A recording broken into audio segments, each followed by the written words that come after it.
ថ្ងៃនេះនាំពុកម៉ែបងប្អូនមកដើរលេងកម្សាន្តក្នុងព្រៃទៀតហើយបាទនេះថ្ងៃនេះគឺនាំពុកម៉ែបងប្អូនទៅទស្សនាប្រាសាទបុរាណខ្មែរយើងដែលលាក់ខ្លួននៅកណ្ដាលព្រៃបាទឥឡូវខ្ញុំកំពុងតែដើរមើលពិនិត្យមើលថាប្រាសាទហ្នឹងនៅល្អប៉ុណ្ណាហើយតើរូបរាងយ៉ាងម៉េចបានត្រឹមតែឃើញខ្លោងទ្វារគ្រឹះជញ្ជាំងនិងគ្រឹះប្រាសាទតិចតួចបាក់បែកអស់ទាំងសិលាក៏ដួលរលំបាត់បាយគឺមិនបាននៅរូបរាងល្អនោះទេទៅអត់មានការថែទាំអត់មានការយកដាក់បានត្រឹមតែសោកស្ដាយហើយប្រាសាទនឹងគឺពោពេញទៅដោយដើមឫស្សីដែលដុះចម្រូងចម្រាសនៅពេញហ្នឹងដុះព័ទ្ធពេញហ្នឹងហើយទាំងសាលាក៏បាក់បែកក៏បាត់បាយក៏ធ្វើឲ្យមានការពិបាកក្នុងការដែលយើងចូលមើលដែរដោយវាសម្បូរដើមឫស្សីហើយក៏ជាទួលដាក់ដប់បានត្រឹមថតនៅរូបរាងដែលនៅល្អក្បាច់រចនាប្រាសាទតួប្រាសាទខ្លះពុកម៉ែបងប្អូនបានមើលបានឃើញ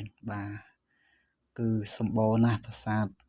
បុរាណខ្មែរយើងដែលបានផ្សល់ទុកប៉ុន្តែឆ្លងកាត់ការបោះបង់រាប់រយឆ្នាំវាអត់មានសភាពល្អហើយក៏មិនបានដូចអ្វីដែលយើងចង់ឃើញពីភាពស្រស់ស្អាតរបស់ប្រាសាទបុរាណខ្មែរយើងបានត្រឹមតែគិតនិងសោកស្ដាយត្រឹមតែស្មុគស្មាញហើយយើងបានត្រឹមតែសម្លឹងមើលថាតើប្រាសាទហ្នឹងមានរូបរាងយ៉ាងម៉េចហើយកាលធ្វើនៅល្អនោះតើវាអស្ចារ្យប៉ុណ្ណាគឺសោកស្ដាយណាស់នៅបរិវេណប្រាសាទហ្នឹងឃើញតែដើមឫស្សីទេដោយសារវាអត់ល្អទៅគេអត់បានថែទាំអត់បានកាប់សម្អាតបោះបង់ចោលគ្រាន់តែយើងមកមើលឲ្យឃើញពីទិដ្ឋភាពប្រាសាទទាំងមូលដែលបាននៅកណ្ដាលព្រៃប៉ុន្តែឥឡូវនៅជុំវិញនេះអត់មានព្រៃដូចពីមុនទេគឺមានតែស្រែចម្ការគេសល់ព្រៃឈើតិចតួចដែលនៅជុំវិញបរិវេណប្រាសាទនិងតាមបន្លាយតាមអូរតាមទ្វាំងប្រាសាទនីមួយៗធ្វើតែងតែមានបន្លាយមានទ្វាំងប្រាសាទខ្លះក៏មានស្រះ